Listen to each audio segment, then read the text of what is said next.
Najlepša hvala še enkrat vsem, ki ste prišli pogledati to posebno aktivnost študentov in študentk obramboslovja s Fakultete za družbene vede. To so namreč študentje vojaškega modula, katerih cilj je, da bi v 4 letih skozi 4 vojaške prakse in skozi vrsto predmetov, ki jih imajo v času študija,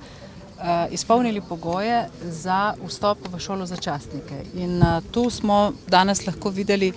od tistih, ki so v prvem letniku, po prvem letniku na prvi praksi, do tistih, ki so že v tretjem letniku na tretji praksi, kako uspešni smo in kako uspešna je Slovenska vojska pri urjenju teh naših študentov in študentke. Moram reči, da sem zelo zadovoljna s tem, kar smo danes tukaj videli, predvsem s to energijo, visoko motivacijo, tako študentov, kot tudi vseh kolegov, ki delajo tukaj v Centru za usposabljanje v Vipavi. Namreč morate vedeti, da vselej, ko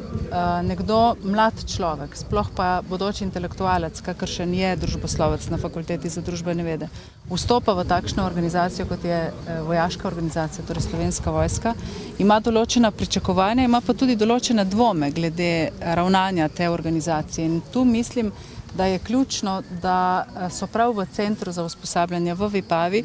najboljši častniki in najboljši podčastniki in podčastnice za delo z temi intelektualci, zelo zahtevnimi mladimi ljudmi, in sicer za delo na način, ki jih potem vodi skozi ustrezno fizično urjenje in tudi skozi ustrezno vojaško veščino do vstopa v šolo za častnike. Gre za obliko šolanja, priprave bodočih častnikov Slovenske vojske, za katero smo si dolga leta prizadevali. Na Fakulteti za družbene vede, na obramboslovju smo kar nekaj let vadili različne vrste vojaških praks in praktikumov, da bi prišli do najbolj primerne oblike tega fizičnega in tudi strokovnega, vojaškega strokovnega